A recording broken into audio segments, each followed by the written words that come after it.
So, hi everybody, thank you so much for being here. Welcome if you're new. Thank you to those of you who are returning. I wanted to do just a little video with Samhain coming up later this week.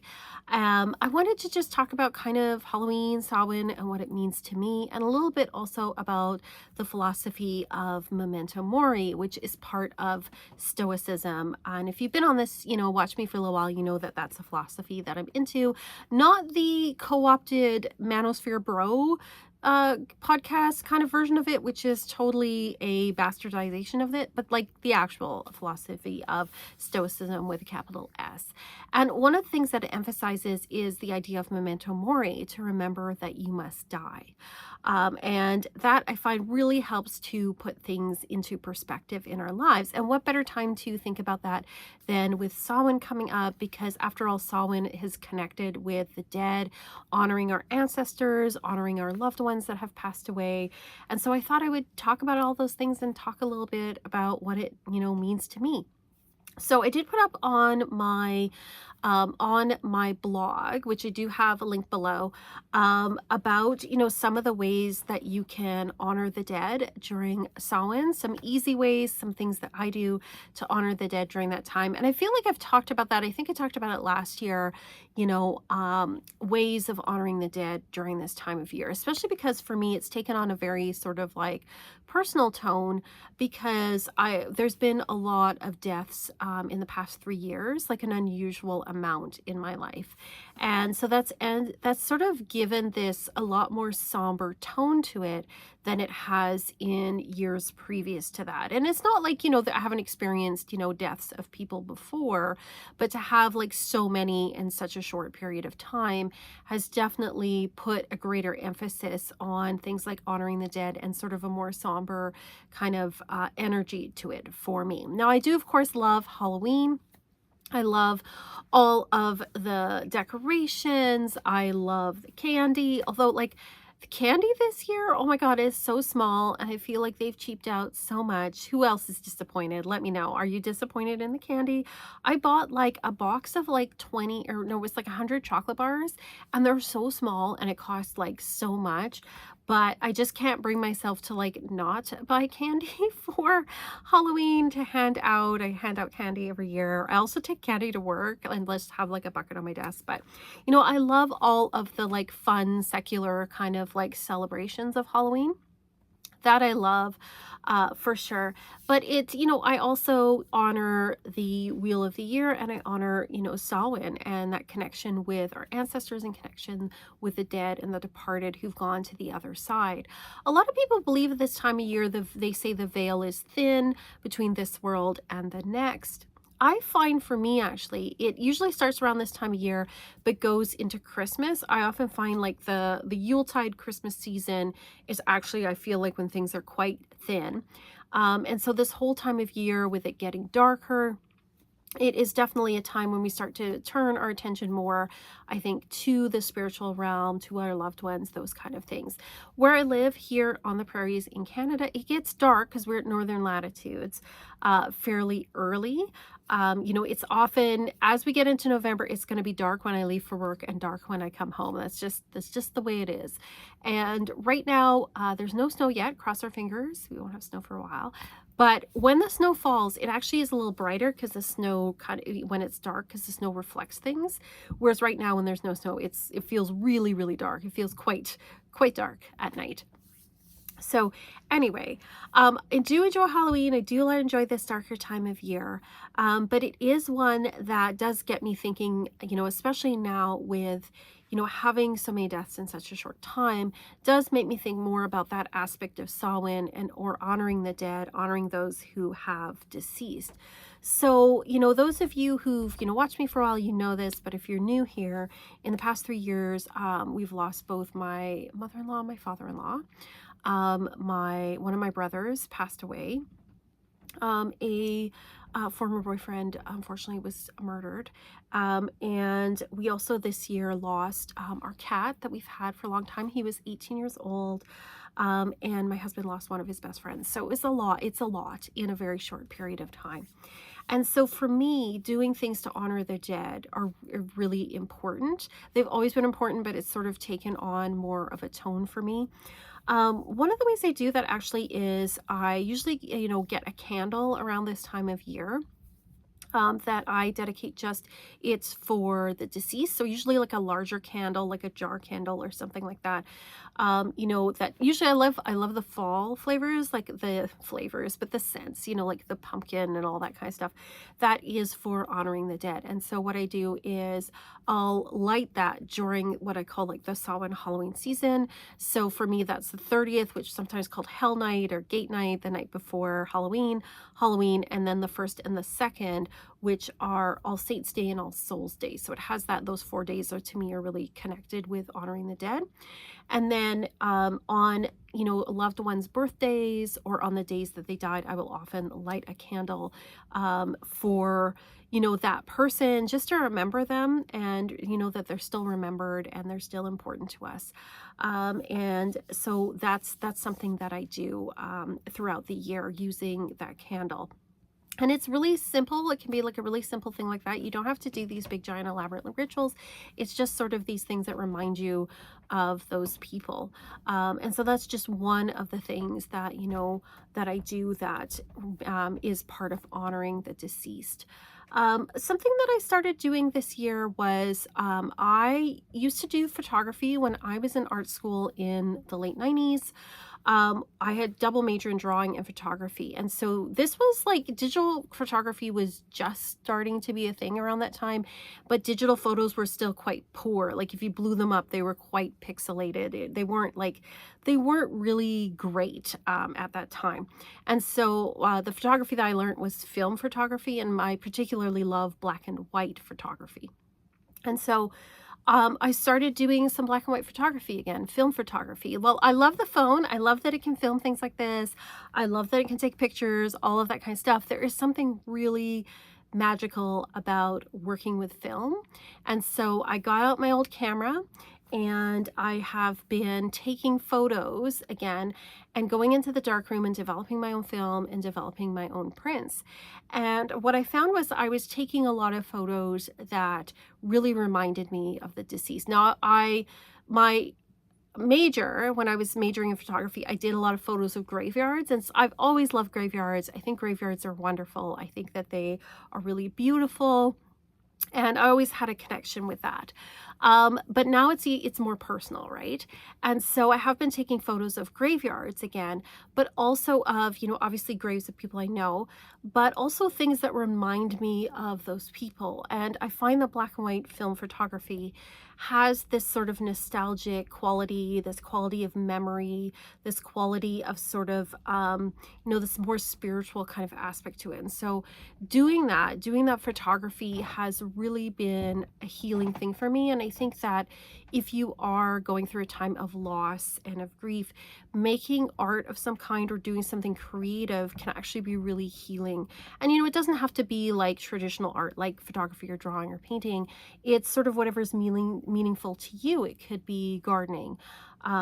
It could be, making a playlist of music that reminds you of that person. Like whatever's creative to you can be a really great way of working with that kind of energy. And I feel like being creative and making art helps us to sort things out in some way. I don't know exactly how it works. I just know it does. And so for me, doing that has been really important and really healing. And there's something about like if you've been in a dark room, being in that, sort of very low light, the red light, and working with chemicals, there's something that feels very sort of underworld about it.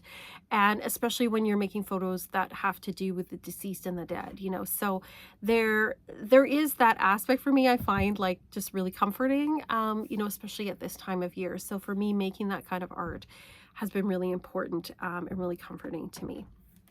So I want to talk about like the idea of Memento Mori.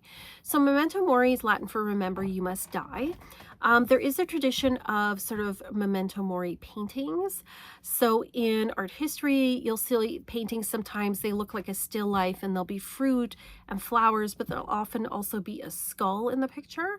And these are Memento Mori paintings where they remind you things like fruit, they rot, or like flowers, they die, is that things are not permanent and that things have their season. And it's important to remember that. Now, usually this comes about in sort of like Renaissance and later in like Mannerism type paintings, and you'll see them later in Baroque paintings as well and things.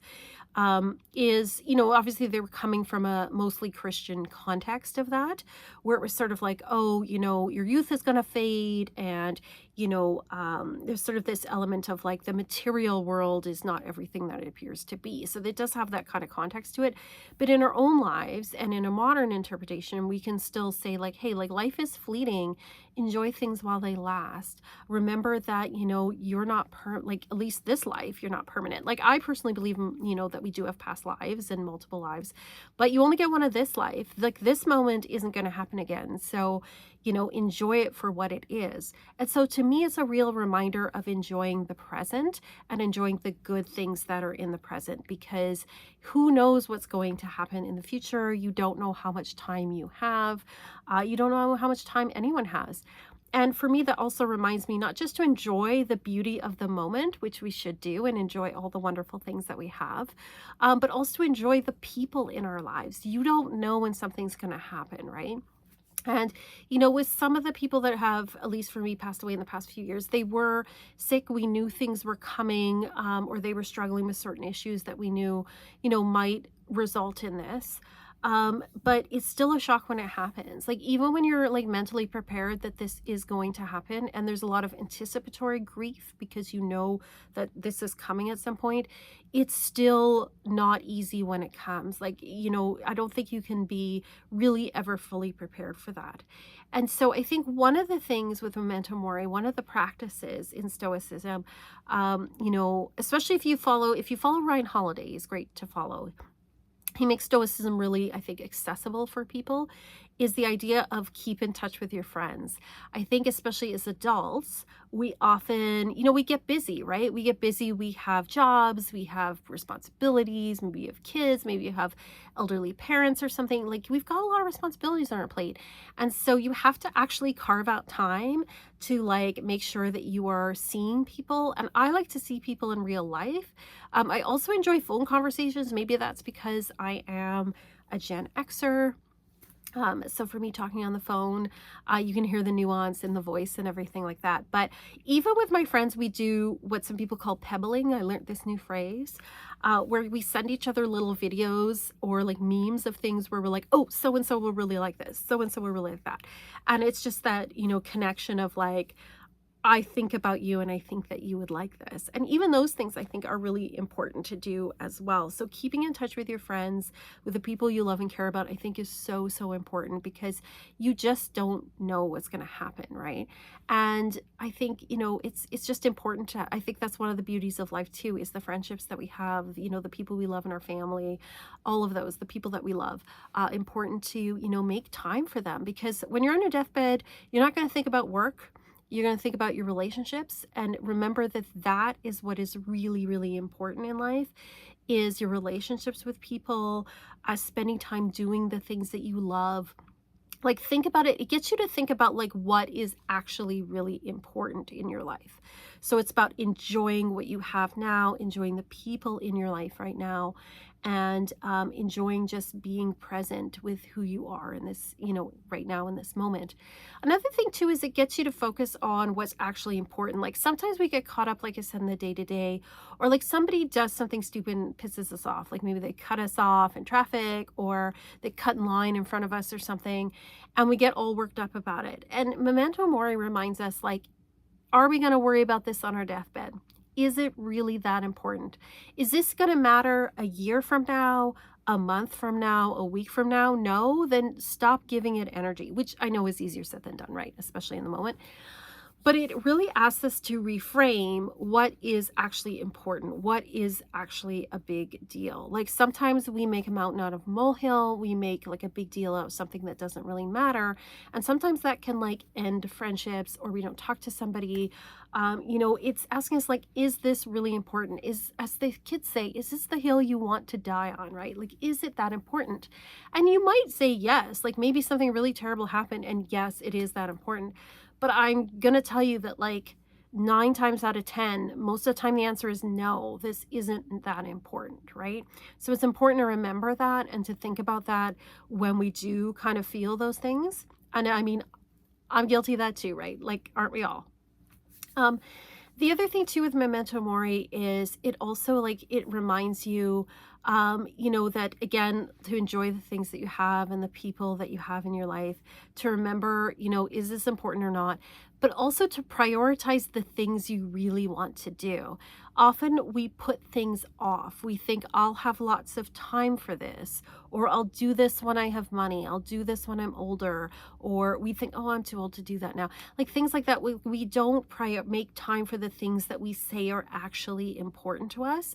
So it makes us, like think about our priorities. Because again, it's easy to get caught up in the day-to-day routines. And yes, we do have to pick up the kids from school. We do have to go get groceries. The bathroom needs to be scrubbed. Let's face it, we do have all the day-to-day things. But let's say you have a goal like I want to write a book, or I want to go on a trip to Europe. Like we have these bucket list things. You have to actually put time into your calendar for these things, even if it's just a little bit. Sometimes I think we wait for these giant spans of time, like, oh, if I'm going to write a book, I need to have like months off or something like that. Or I need to have like a whole afternoon. But maybe our, life happens and we don't have that, but maybe you have half an hour to put into it today. And I think that Memento Mori really asks us to prioritize the things we say we care about. Where are you going to put that into your calendar? Where are you going to put that into your schedule? If you want to go on a trip, are you even putting like a little bit of money aside to slowly get there, right? So it asks us to like really look at what our priorities are so that we don't get so caught up, that's what I'm trying to say, in the everyday little things that we forget about what our big picture is. And then we get older or we get to end our life and go, oh, I wanted to do this and this and I never made time for it. So I think like for me, it's really, a good time, Samhain, I start thinking about what my goals are for the following year, because we've got a couple of months, right? To really start thinking about like, okay, I look at different areas of my life. I look at like health, for example, like health, beauty. I look at like finances. I'll look at creative. I'll look at relationships. Like what do I actually want to make time for? And where am I going to put that into my calendar? How am I going to work that into my day-to-day schedule, my weekly schedule? What am I going to put into, maybe during the summer, I want to spend time doing this. Like, how am I going to actually make that happen? And life happens, but it's still good to have a plan of some kind of where you're going to put that in. So I think this is a really good time of year to start thinking about what your goals are for the next year. So you're not putting everything off, what your priorities are. Maybe pick like 3 priorities, 3 big projects for the year that you want to work on or something. And everybody has different ways of doing this, right? Like some people might have like a monthly goal or, I'm going to pick 3 things for the year, or maybe I'm going to pick 1 theme or something, but start thinking about those things because life is short. Like I've been on this earth 51 years and some of the things that have happened, I feel like happened just 5 years ago. And then I realized the 90s was like, it was like 30 years ago and I'm like, what the heck, right? It goes faster than you think. So make time for it. Make time for your friends, make time for your family, make time for the people you care about, make time for the things that are your priorities, and the things that like don't really matter that like someone else can do or that don't really need to be done. Move those off your plate, especially if they're things you are telling yourself you should do because everybody else wants them, everybody else does it, but you don't really want to. Shuffle that off your plate. Don't waste your time worrying about what other people think of you, worrying about conforming to some kind of expectation. Like, do what's right for you. I think keeping the end in mind, which I think is in that book, 7 Habits for Highly Effective People, which is like a bestseller from like the 80s or 90s or something, says, keep the end in mind. Remember you're going to die. What would you like people to say about you at your funeral? What would you like to have accomplished by the time you die? Those are the things that are important. Who's important to you that you want to spend time with? Those are the things that are important. So those are some of the things I think about as we approach Samhain, as we approach Halloween. Yes, Halloween is fun too. I still find it fun even with all of the stuff that's happened. But you know, it has taken on a bit of a more solemn thing, especially because one of the people that passed away that I talked about did actually pass away on October 31st. So it is a day that for me is very intimately connected with the dead, and honoring the dead. And I hope that you have not been so affected with, you know, a bunch of deaths in a short period of time, but it does happen sometimes to us, right? But I think it's a really good time to honor the dead, to think about what's really important to us, what our priorities are, especially as we go into kind of that dark, more introspective time of year, and we're headed towards the new year. We're headed towards 2026 at this point. So anyway, I'm wishing you all a really wonderful, amazing Samhain, Halloween, whatever you call it. I will have up on my Patreon, I'm going to have on the free level, I'm going to have a collective ancestor reading. So if you want to check that out, you can check it out on the Patreon. And if you want to check out the paid stuff on the Patreon, of course, you're more than welcome to. I have a level with personal readings. I have weekly taroscopes, weekly astrology. If you're interested in all of that stuff, you can check it out. I also have like an Etsy shop if you want to get a reading from me. So, you know, I got to do the shameless plug, right? Thank you to my patrons. You guys are amazing. And thank you to everybody who watches here, everybody who comments, who likes and subscribes. It really does help me out. And I just appreciate you all so, so much. And as always, I'm sending you peace and love and light.